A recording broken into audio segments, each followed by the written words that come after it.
Hi, Namaskara, Vanakkam, Namaste. Welcome to Crime Creek, where we unravel the darkest mysteries.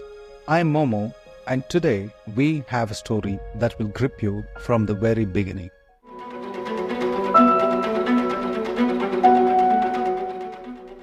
Imagine living a peaceful life, only to be ripped away in the most brutal way. This is the chilling case of Renukaswamy, a story that has left Karnataka in shock. Stay with me because this will keep you on the edge of your seat. Darshan Thoogudeepa, fondly known as D-Boss, was born on February 16, 1977. Son of veteran actor Thoogudeepa Srinivas, Darshan carved his niche in the Kannada film industry with sheer talent and hard work. From humble beginnings, Darshan rose to stardom with blockbuster hits such as Majestic, Sarathi, Krantivira Sangulli Rayan. His journey, however, hasn't been without controversies. Darshan's life has been a roller coaster with numerous legal battles and public scandals.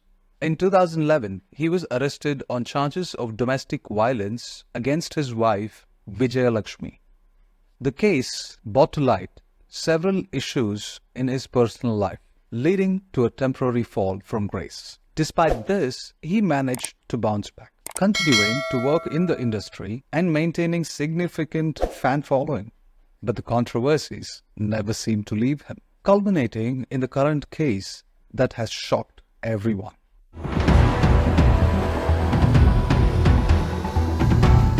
Renukaswamy was just like you and me, a 32-year-old man living in Chitradurga. He worked hard at a pharmacy to support his family, and he was eagerly waiting for his first child with his wife, Sahana. He had dreams, hopes, and a future ahead of him. But on June 7th, 2024, everything changed in the most terrible way.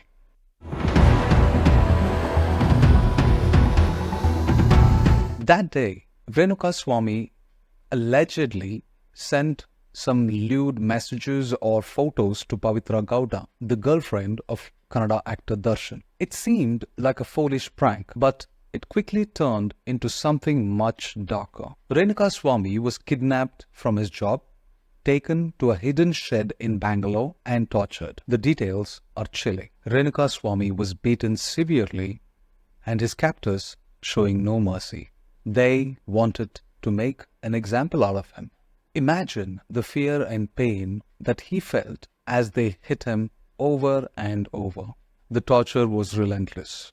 They didn't stop there. They injured his private parts, a deliberate plan to cause extreme pain and humiliation. They even cut off one of his ears. The brutality is beyond comprehension.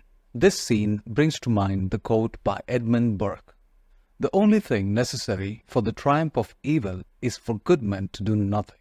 It makes us reflect on the importance of speaking out and taking action against such acts of violence.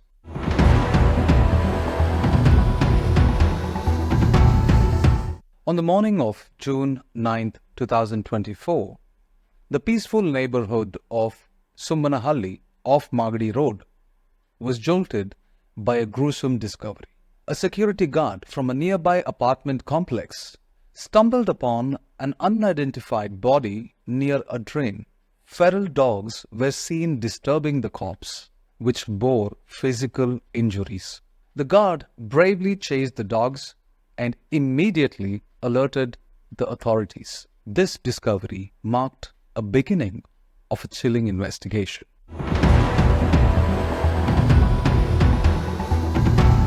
The next day, on June 10, 2024, Kamakshipalya police station received an unexpected visit from 4 young men who confessed to the murder of Renukaswamy. Raghavendra, Karthik, Nikhil Nayak and Keshav Murthy surrendered around 7 p.m. claiming they had killed Renukaswamy over a financial dispute. However, during questioning, the police found discrepancies in their statements. The story didn't add up, prompting further investigation. Their confession initially seemed to solve the case, but the inconsistencies led the police to dig deeper, revealing a more complex and sinister plot. The unraveling of their false confession was a pivotal moment, steering the investigation towards the true perpetrators.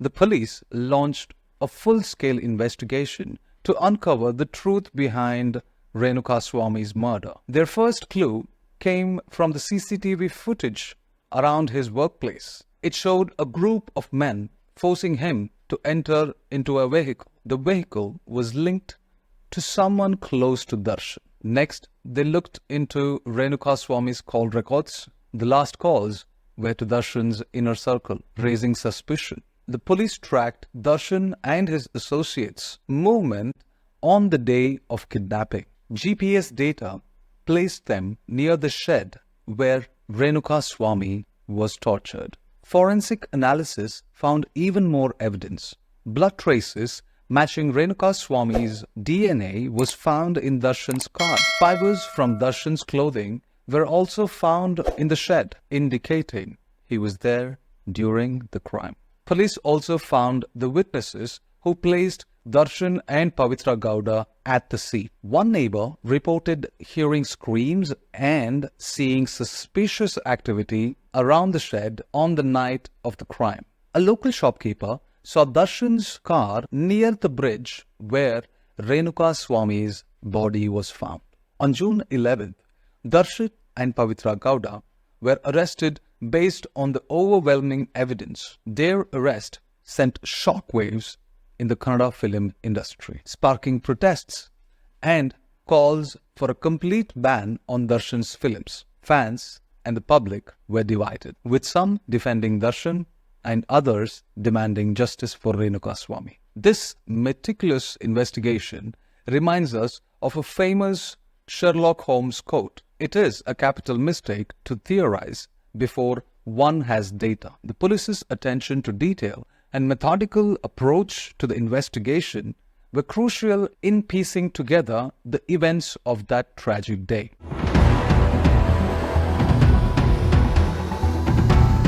The investigation revealed more disturbing details. Deepak Kumar, one of the accused, gave crucial testimony that linked Darshan directly to the crime. His account painted a grim picture of Renukaswamy's last hours and gave the police the motive and the evidence they needed. Deepak Kumar revealed that Darshan was furious when he found out the messages sent to his girlfriend. Darshan allegedly decided to teach Renukaswamy a lesson. Deepak described how they planned the kidnapping, waiting for the right moment to grab Renukaswamy. They drove him to an isolated shed in Bengaluru, where Darshan and his associates took turns beating him. Deepak's testimony included the details of Darshan's involvement in the torture, describing how Darshan personally inflicted some of the worst injuries. This testimony was a turning point in the case. It showed premeditation and a level of cruelty that shocked even the most hardened investigators. The brutal act described by Deepak reminds us of the darkness that can lurk in the human heart. Echoing the words of writer Freud, nothing is easier than to denounce the evildoer. Nothing is more difficult than to understand him. Understanding why such cruelty was inflicted helps us see the complex nature of human emotions and actions.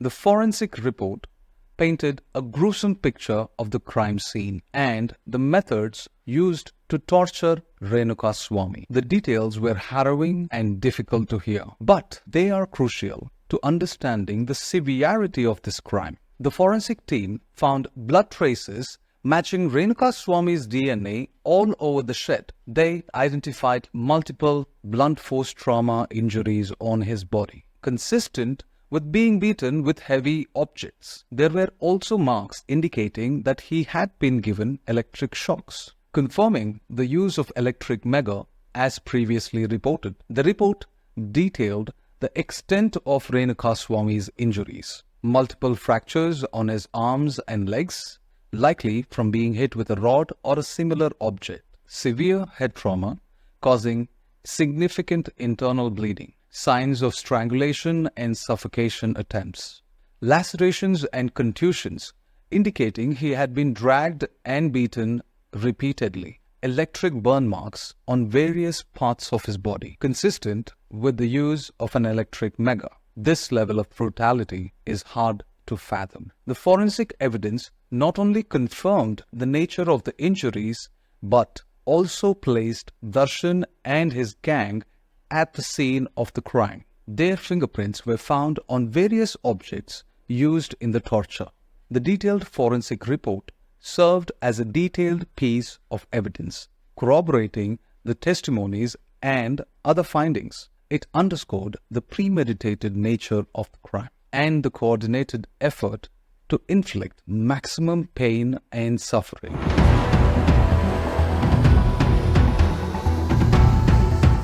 Now, let's delve into the roles played by each of the accused in this horrific crime. The investigation led to the arrest of 17 individuals, each with a specific part in the plot. According to the police, the main conspirator is Darshan, who played a key role in Renukaswamy's kidnap and murder. He allegedly gave money to kidnap Renukaswamy. He also provided 5 lakh each to 2 of the 4 men who took the blame for the murder of Renukaswamy on their shoulders. Darshan was also involved in destroying the evidence after the murder, a police said. Pavithra played a pivotal role in the planning and execution of Renukaswamy's murder. Pavithra's role was multifaceted. She was instrumental in gathering intelligence on Renukaswamy's movements and ensuring that the plan went off without a hitch. Her deep connections within the community ensured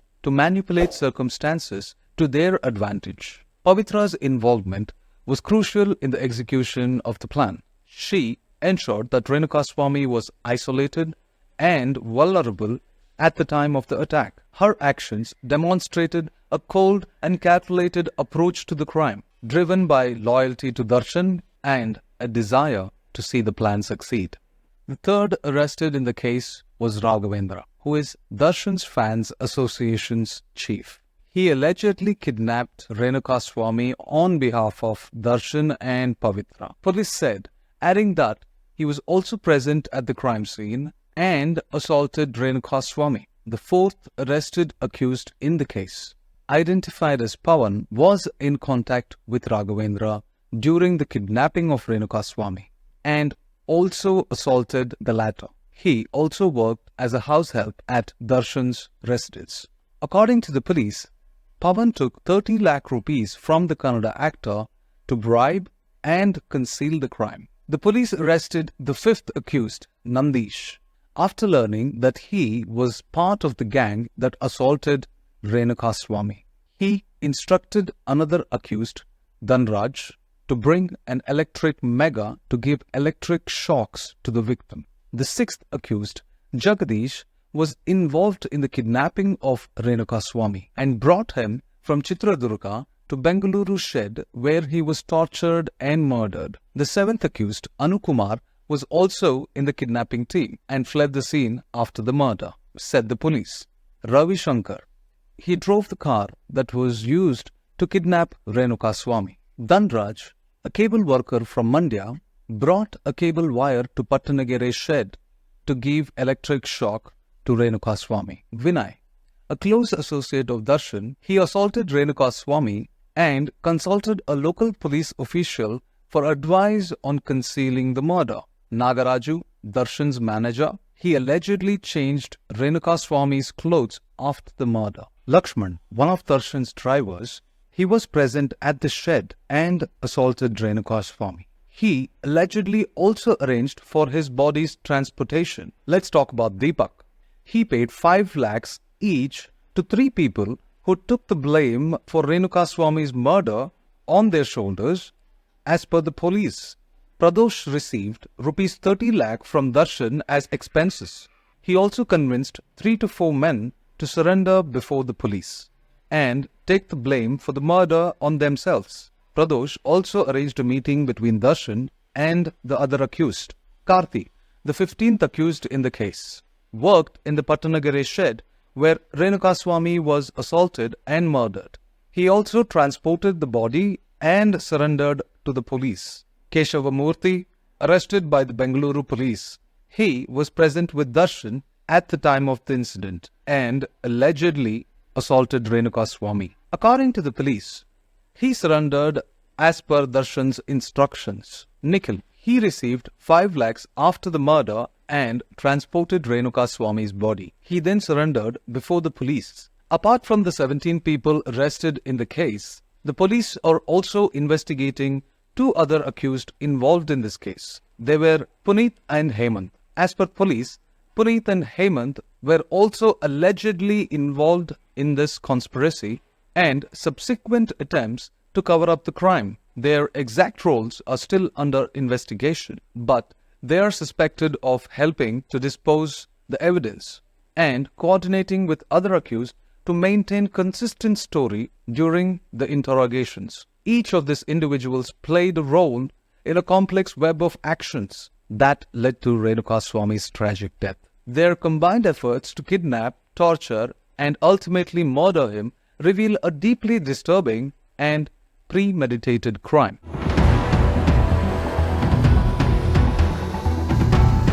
With the arrests made and the charges filed, the judiciary process has begun. The quest for justice for Renukaswamy is underway, marked by the court proceedings, public outcry, and a community's demand for accountability. The trial is being followed closely by the media and the public. Families of both the victim and the accused fill the courtroom, hoping for a fair and just outcome. The prosecution is presenting a strong case, backed by forensic evidence, eyewitness testimonies, and the confession of the accused. However, the defense argues that the confession was coerced and that the accused are being framed. The court is examining the evidence meticulously. As the trial continues, the community watches and waits, hoping for justice to be served for Renukaswamy and his family. The murder of Renukaswamy is a stark reminder of the darkness that can exist within human nature. It also underscores the importance of seeking justice, not just for the victim, but for society as a whole. As we follow this ongoing case, we must remember the importance of empathy, understanding, and the relentless pursuit of justice. Renukaswamy's life was cut short by an act of senseless violence, but his story serves as a reminder of the work that we must do to create a safer and more just world. Thank you for joining us on this journey. If you have any thoughts or stories to share, please leave a comment below. Don't forget to like, subscribe, and hit the notification bell so you don't miss an update. Together, we can continue to shine a light on these important stories and honor the memories of those we have lost. Until next time, stay safe and vigilant. This is Momo and signing off from Crime Cream.